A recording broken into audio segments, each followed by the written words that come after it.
राधा वल्लभ श्री हरिवंश।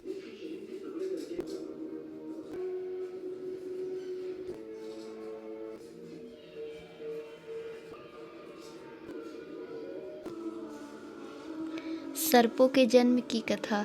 सौनक जी ने प्रश्न किया, सूत नंदन उग्रश्रवा, अब तुम आस्तिक ऋषि की कथा सुनाओ, जिन्होंने जन्मेजय के सर्प सत्र में नागराज तक्षक की रक्षा की थी। तुम्हारे मुंह की कथा मिठास से भरी और सुंदर होती है।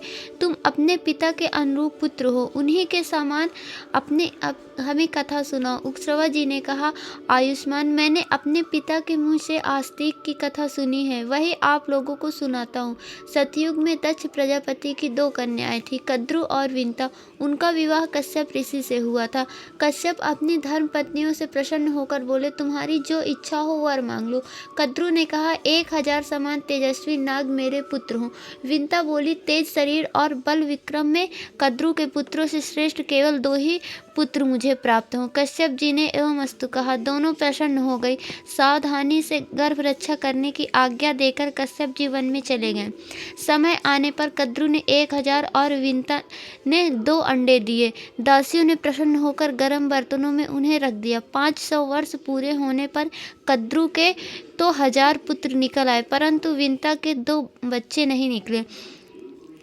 विंता ने अपने हाथों एक अंडा फोड़ डाला। उस अंडे का शिशु आधे शरीर से तो पुष्ट हो गया था, परंतु उसका नीचे का आधा शरीर अभी कच्चा था। नवजात शिशु ने क्रोधित होकर अपनी माता को शाप दिया, माँ, तूने लोभवश मेरे अधूरे शरीर को ही निकाल लिया, इसलिए तू अपनी उसी सौत की 500 वर्ष तक दासी जिससे डाह करती है। यदि मेरी तरह तूने दूसरे अंडे को भी फोड़कर उसके बालक को अंगहीन या विकृतांग न किया तो वही तुझे इस शाप से मुक्त करेगा। यदि तेरी ऐसी इच्छा है कि मेरा दूसरा बालक बलवान हो तो धैर्य के साथ 500 वर्ष तक और प्रतीक्षा कर।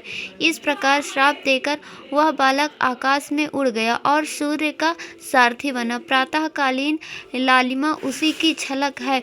उस बालक का नाम अरुण हुआ। एक बार कद्रु और विंता दोनों बहनें एक साथ ही घूम रही थीं कि उन्हें पास ही उच्छैश्रवा नाम का घोड़ा दिखाई दिया। यह अश्वरत्न अमृत मंथन के समय उत्पन्न हुआ था और समस्त अश्वों में श्रेष्ठ, बलवान, विजयी, सुंदर, अजर, दिव्य एवं सब शुभ लक्षणों से युक्त था। उसे देखकर वे दोनों आपस में उसका वर्णन करने लगी। सौनक जी ने पूछा, सूत नंदन, देवताओं ने अमृत मंथन किस स्थान पर और क्यों किया था? अमृत मंथन के समय उच्चैश्रवा घोड़ा किस प्रकार उत्पन्न हुआ? उग्रश्रवा जी महर्षि सौनक का यह प्रश्न सुनकर उनसे अमृत मंथन की कथा कहने लगे। राधा वल्लभ श्री हरिवंश।